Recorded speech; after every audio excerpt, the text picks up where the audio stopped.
Hi everyone, this is lesson 6.2, so our second lesson from Key Period 6, which is all about the post-Civil War era, and we're going to be talking about Gilded Age politics to start off today. And our first topic when it comes to politics is all about scandal and corruption, which is a really big issue during this period of time.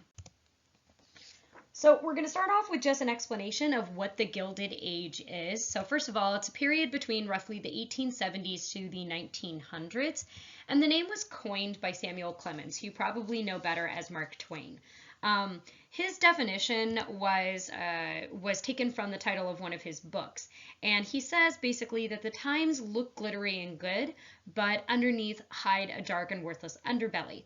So this is coming from the term of gilding. Gilding is where you take a really kind of cheap item, something that's made from wood or plastic or a cheap metal, and then you paint over it with gold to make it look like it's more expensive than it actually is. He was using this to describe the time frame because on the surface, things do look really good. We have our first billionaires. The country is going to be connected by rail for the first time. Then we have this massive explosion of technology. So everything looks really good, but underneath that, there is immense political corruption, that there's a lot of shady business practices, as well as you have a large number of Americans that are living in absolute destitute situations and squalid conditions that are being ignored by the wealthy that are actually benefiting from this period of time. So we are actually going to see the continuation of political machines. Now, we have talked about this group in the past. We talked about them prior to the Civil War, how they utilized immigrants as their voting base, and the most notorious of these was Tammany Hall, and they are still in power in the post-Civil War era, except for our friend Boss Tweed is no longer in power, but rather it is being led by George Washington Plunkett. This man is a larger-than-life individual. He held lots of different government positions, and in New York specifically, and was really well known for a statement that he made about something called graft. So I'm going to read for you guys just a short excerpt from an interview that he had so that you can understand what this idea of graft is, but also how he justifies this corrupt business practice. He says, "Everybody's talking these days about Tammany men growing rich on graft, but nobody thinks of drawing a distinction between honest graft and dishonest graft. There's all the difference in the world between the two. Yes, many of our men have grown rich in politics. I have myself. I've made a big fortune out of the game, and I'm getting richer every day. But I've got none of it for dishonest graft, blackmailing gamblers, saloon keepers, disorderly people, and neither has any of the men who've made big fortunes in politics. See, there's an honest graft, and I'm an example of how it works. I might sum it up the whole thing by saying, I seen my opportunities, and I took them. Let me just explain by examples. My party's in power in the city, and it's going to undertake a lot of public improvements. Well, I'm tipped off, say, that they're going to lay out a new park at a certain place. I see my opportunity, and I take it. I go to that place and I buy up all the land I can in the neighborhood. Then the board of this or that makes its plan public, and there's a rush to get my land, which nobody cared particular for before. And ain't it perfectly honest to charge a good price and make a profit on my investment and foresight? Of course it is. Well, that's honest graft. See, all the critics can show is that Tammany heads of departments looked after their friends within the law and gave them what opportunities they could to make honest graft. Now let me tell you, that's never going to hurt Tammany with the people. Every good man looks out for his friends, and any man who doesn't isn't likely to be popular. If I have a good thing to hand out in private life, I give it to a friend. Why shouldn't I do the same in public life? Tammany got beat in 1901 because the people were deceived into believing that it was working dishonest graft. They didn't draw a distinction between dishonest and honest graft, but they saw that some Tammany men were growing rich and supposed they'd been robbing the city treasury or levying blackmail or disorderly houses or working with the gamblers and lawbreakers. As a matter of policy, if nothing else, why should the Tammany leaders go into such dirty business when there's so much honest graft lying around that when they're in power? Did you ever consider that? So in conclusion, I want to say that I don't own a dishonest dollar. If my worst enemy was given the job of writing my epitaph when I'm gone, he couldn't do more than write, George W. Plunkett. He seen his opportunities and he took them. Now, although that's kind of a long explanation, I think he really gives a great example of what graft was like at this time and the political corruption that occurred at that time. This idea of political cronyism, the spoils system, where you are rewarding people that help get you elected with jobs, is going to increasingly during this time benefit the middle and the upper classes, not as much the immigrant classes that they had originally been benefiting and kind of helping bring up from the very bottom. This leaves a big political vacuum for the lower classes, but at the same time, they're still going to be voting for these political machines in massive numbers. And the reason for this is because the Tammany halls of the nation, the political machines, are really the only ones who are paying attention to the immigrant and to the working classes. However, as time is going to go on, these working classes are going to realize that they are being overlooked by the people they have been loyal to for so long and going to create their own grassroots campaigns that are made up of people just like themselves.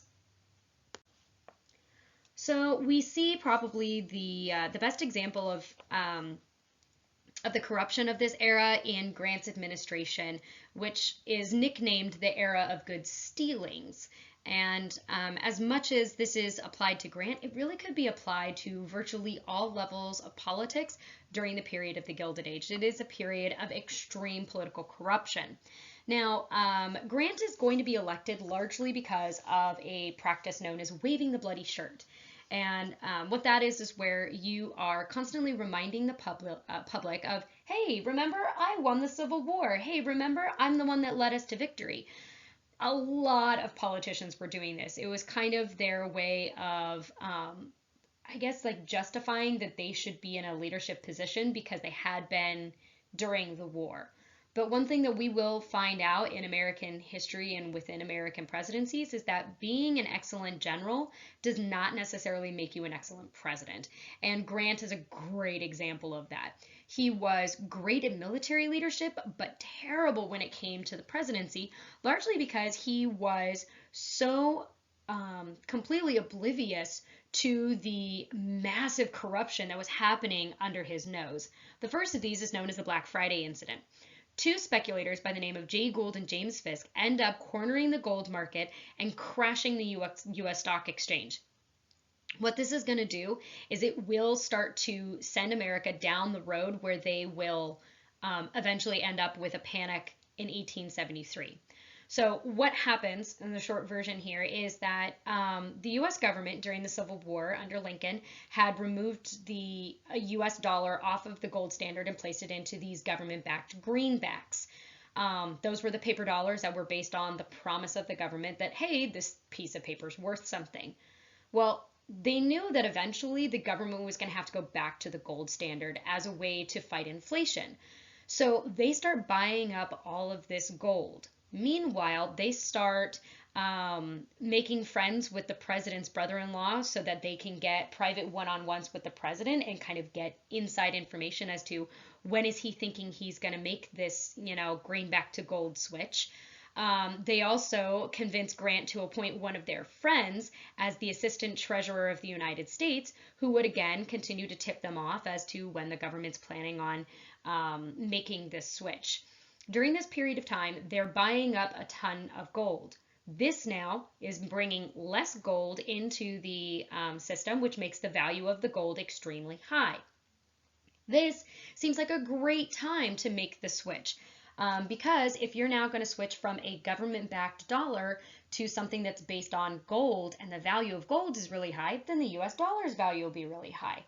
The problem is that Gould and Fisk knew this was going to happen because of their people on the inside, and just as the president was going to do this, they go ahead and sell all of their gold. It floods the market with gold, the value goes down dramatically, and it tanks the value of the US dollar.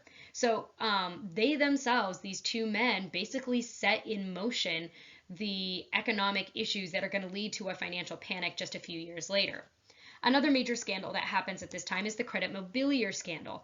It was found out that congressmen had been selling off shares of Credit Mobilier stock, which was a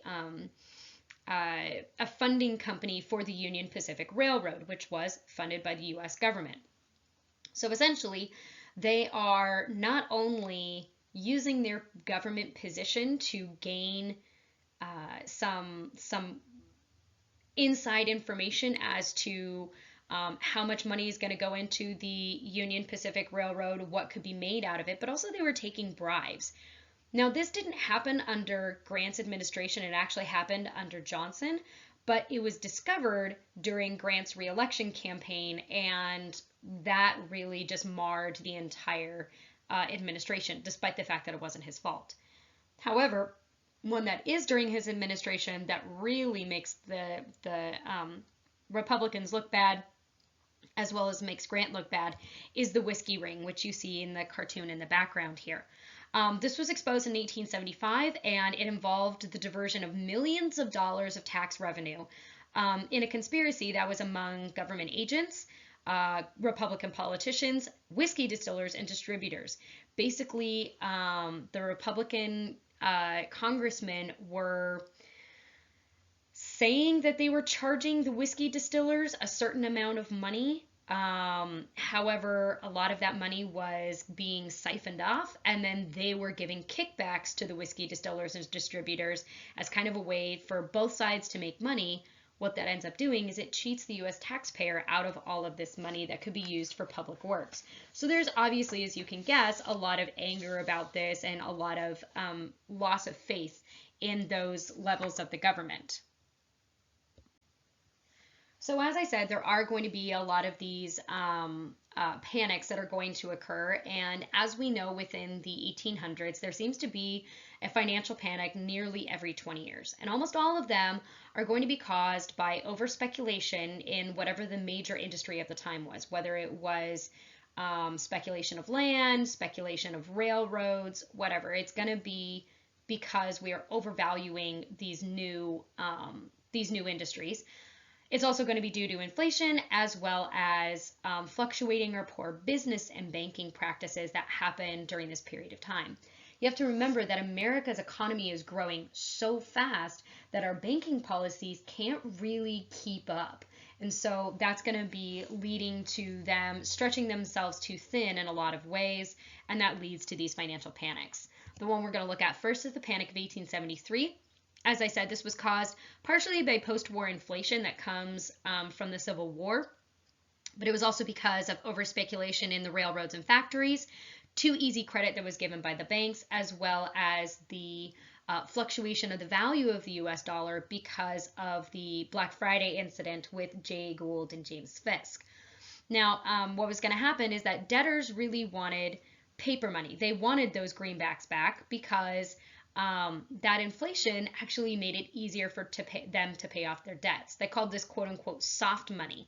And they felt that by having more of these paper dollars in their pockets, they could then pay off their debts. Obviously, as you might guess, bankers didn't like this because they felt it was unfair that the debts would be paid off at a lower value than it had been initially given. So they favored hard money policies, things that were backed by usually by gold. This is going to lead to the creation of a political party that is known as the Greenback Labor Party. They sought regulation of corporations, they sought protection of workers' rights, but their big focus was they wanted to bring the creation of more of these greenbacks, the lower valued paper money. And they are going to gain a decent amount of steam and get several congressmen and I think even a few governors that are going to be elected. They're never super successful at national politics, but they do get to have some advancement of the desires of the lower and the working classes. And this will continue to feed and feed and feed throughout the late 1800s till towards the end of this unit, we're going to be seeing how it's going to be the creation and the redefinition of third parties as well as redefinition of the two major political parties. What Grant does is he is going to pass the Resumption Act. And so that is the act I was talking about that starts to lead to some of the major problems of the gold backed dollars. He did lower the number of greenbacks in circulation, and that was kind of the first issue that had happened with Jay Gould and James Fisk. But now, post panic, he realized that he had to do something to balance that out. And so he said that the paper money that people had could be redeemed at face value. So let's say that you had one that was a $5 greenback. It would be based off of $5 backed on gold, not necessarily what it had been based on with the greenback value, meaning you're going to get more money out of that deal. And so it did help people, and it did help balance out this issue, but it still was going to cause a lot of problems for politicians at this time, trying to make sure that they kept a balanced banking system and the value of the US dollar. Which brings me to one final major issue of this period of time, and that is going to be the issue of the influence of business on the government. And this political cartoon does a great job of illustrating that. This is titled The Bosses of the Senate. And remember, every time that we talk about a boss, we're usually kind of referring to those political machines and that kind of insider party politics.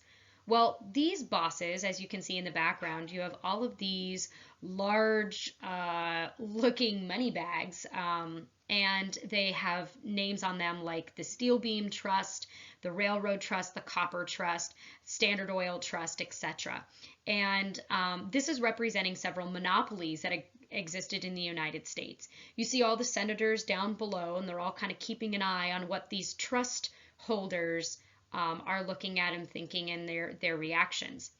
Above the people that are the big old money bags, you're going to see a sign right here, and it says, "This is the Senate of the monopolists, by the monopolists, and for the monopolists." You also see in the far corner the door that says People's Entrance, and it is locked and closed. And so what the artist here, who was one of the most famous of the time, his name was Thomas Kepler, Kepler was trying to illustrate the massive power that these monopolists had on the US government, specifically on the Senate, influencing their decisions and keeping the people's voice out. And so there are going to be huge calls for reform during this time to try and fix these problems of corruption and scandal, and also to allow the average person to have more of a say in how their government ran. I'm just going to let you guys know this political cartoon is really, really popular in the AP exam. So I recommend that if you don't fully understand it now, please ask me later so that I can go over it in a little bit more detail with you, because it truly is one that you see come up several times over the last few years. They really like it as an example of the power of monopolies, corruption at the time, as well as demands for political reform. So, good one for you guys to know. Our second major topic is going to be about politics and how the political parties are going to be put together at this period of time. So we're going to begin looking at the Republican Party. And the Republican Party is going to actually split up at this period of time. Not officially, but there is a huge divide within the party between two groups called stalwarts and half-breeds.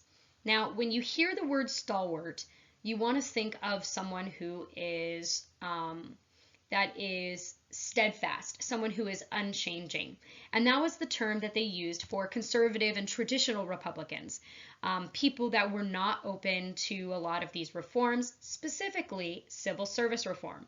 Civil service reform meaning that they did not want to see the end of traditional spoils system politics. They felt that that was the best way to make sure that that you were able to give positions to your friends and to ensure support for the party and so on and so forth. They're going to be led by Senator Roscoe Conkling. Sometimes the stalwarts would also be known as Conklingites.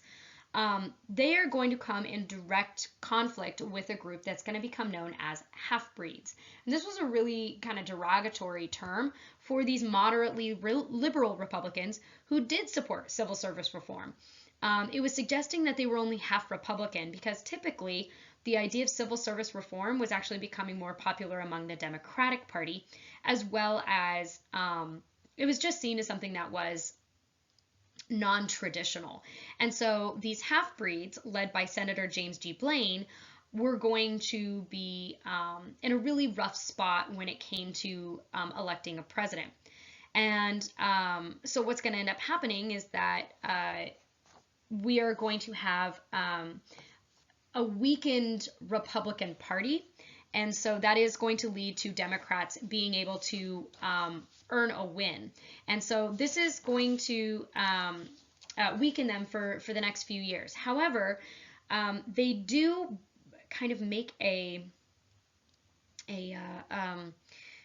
agreement within the Republican Party in order to maintain power, because they don't want the Democrats to win, because the Democrats are associated with the South and slavery and the Civil War. So they bring in Garfield, who is considered to be a half-breed. He's open to the idea of civil service reform, and as his vice presidential candidate, it would be Chester Arthur, who was known as a stalwart. So it was going to be a balance or a compromise within the Republican Party in order to maintain power of the presidency. Unfortunately, however, Garfield would be assassinated in 1881, and that would lead to there being kind of an absence of the political party, the Republican side. Surprisingly, however, although Chester Arthur was known as a stalwart, he does actually pass civil service reforms, specifically the Pendleton Civil Service Act. This required actual merit to receive a government position. That means that you had to prove that you were, wait for it, qualified for a job in order to receive that position. You didn't just get to be the Secretary of the Treasury because, you know, you were friends with the guy. You actually had to have qualifications for it. And for a lot of government jobs, that was going to become the norm. Now, initially, it only affects about 10% of government jobs. It does stop the worst of the offenses, and it does cause a lot of people to want more of that and to demand that there is going to be more civil service reform at all levels of government, not just national, but also state and also local governments. So we have a series of kind of political conflict and scandals going on, and you can see that really well in this political cartoon. So the Republicans are going to nominate the half-breed James G. Blaine. And he had been somewhat popular because he had led this push for civil service reform. However, it was revealed that he had traded government favors for money for years, and that really led to him losing a lot of favor. So in this political cartoon, they are trying to illustrate Blaine as Little Bo Peep, trying to call back the Republicans that he has, made angry and made to not want to vote for him. And that is going to definitely be an issue for him as he is running for president. Now, his opponent is going to be Grover Cleveland. Grover Cleveland is going to have his own issues because he is going to be revealed as having an illegitimate child. The popular Republican slogan of the time was, "Ma, Ma, where's my pa?" There were actual songs that were written making fun of Grover Cleveland and the fact that he had fathered a child out of wedlock. Now, what ends up happening is that many Republicans who don't agree with the nomination of James G. Blaine because of his corruption and those types of things end up actually voting for the Democrat. And they vote for Grover Cleveland. And that is going to give them the nickname of mugwumps. And it is a play on a Native American term, but they were using it saying that their mug was in one political party and their wump was in the other. So kind of talking about them being fence sitters and that they were going whatever way best fit them rather than having some loyalty to their party. But what we will see in this political cartoon is that that's not necessarily a bad thing. So this is called two political paths. And in the front path, you see Blaine and his group and how they have essentially created this very partisan program where you're with us as you're against us kind of thing. And they are unable to cross the raging river. Whereas when you see Grover Cleveland standing towards the background, where he is laying the planks of compromise between the parties, that he is, quote unquote, the mugwump engineer, it is showing that it is nonpartisan civil service, that you have good government shown in the very background there. And it's showing that if you just stick to your one party, you're going to be losing out. And so while this is a very, I guess, positive ideal of what could potentially happen, it would definitely not last forever. And unfortunately, that's going to definitely come for the cost of Grover Cleveland. Grover Cleveland is the lone Democrat of this time. He is the first Democrat to be elected since Buchanan. He's the first one since pre-Civil War. Over 25 years, the Republicans had held control of the executive office. And after Cleveland, there would not be another one for another 20 years. So he really kind of stands alone. And the only reason he got elected was because, essentially, the guy that was running for the Republican Party was so disliked that no one wanted to vote for him. Now, there were some good things that he did, and he did try, as you can see in the picture before, try to bridge the gap between Democrats and Republicans and bring the two sides together. For example, he did expand civil service reform, which made a lot of the half-breed Republicans happy. He also was in favor of big business. He was in favor of the government fostering business and the economy. Again, that makes Republicans happy. He also tried to bridge the gap of North versus South by naming two former Confederates to his cabinet, jobs that were awarded by merit because of the Pendleton Act. So it was specifically trying to draw the two sides and draw the nation closer back together again. However, he is still going to face a lot of conflict from other groups that will eventually lead to him not winning re-election. And the first of these groups is the Grand Army of the Republic. This is a group of Union War veterans, generally who sided with the Republican Party, obviously because the Republican Party associated with the North and associated with winning the Civil War. However, they were pushing these bills through Congress, trying to give pensions to veterans, and despite the fact that those were not necessarily well-deserved. Another really kind of surprising thing that ends up hurting Cleveland is actually that he has a budget surplus. And it's not necessarily that he has too much money that's the problem, but what he decided to do to deal with that. It shows that there is a strong economy because, you know, there's too much money, but the way that Cleveland lost Republican support was through his reactions to that budget surplus. For example, a lot of that extra money was coming in because of high tariffs, which was supported by Republicans who were supporting industry that was mainly in the North. So he cuts taxes and asks for a reduction in the tariff as a way to deal with the budget surplus, but that makes him unpopular with those Republicans. And so because of this, in the next election, he would lose to the Republican candidate Benjamin Harrison, who happens to be the grandson of William Henry Harrison. So this brings us to the end here, and that is the quote-unquote billion-dollar Congress. Republicans are going to reassert their power in Congress between 1894 and 1912, and they are going to have control of the presidency between that period of time as well. So Republicans are going to get to make pretty much all the decisions as far as how the economy runs and how the government is going to run. We do have at this time the quote-unquote billion-dollar Congress. And why they're called that is because it's the first time Congress doled out $1 billion to a specific group or organization. During this period of time, the Republicans are going to focus a lot on big business, support of the middle and the upper classes, because that is where their voter base was. It was from these big businesses and from these industries, specifically in the North. Pensions were given liberally to veterans, which made a lot of those Grand Army of the Republic people happy. They purchased more silver, which ends up boosting the overall value of the US dollar. And they do hike tariff rates to the highest that they had been up to that point, which was 48%. And this is going to help protect American business and make sure that Americans buy only American goods and not foreign goods. The problem is that people of the lower classes, people of the working class, are going to be left without a political voice. That people from the South are going to be left without a political voice. And so that is going to foster grassroots movements that are going to spur up in the South, that are going to spur up in the West, and they're going to spur up between farmers and members of the industrial working class.